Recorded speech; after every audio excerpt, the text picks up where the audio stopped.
唔搭港鐵入將軍澳，仲有乜計去到？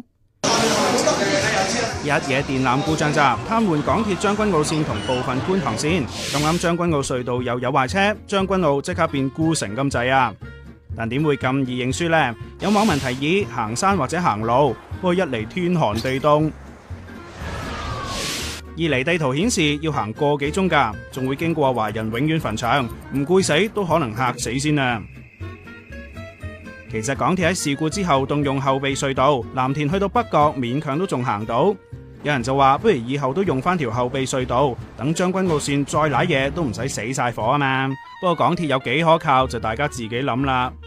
其實唔搭港鐵仲有好多陸路交通都入到嘅，部分入將軍澳嘅巴士同埋小巴都會途經市區嘅旺區。不過如果好似今次咁唔好彩，都唔使驚，揀啲兜寶林路嘅公共交通，揸車嘅甚至可以兜去佐敦谷，經清水灣道落將軍澳。不過路程遠咗就難免啦。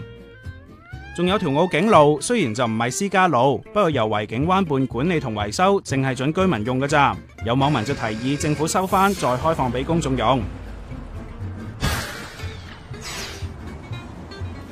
要過海又點先？唔通要游水咩？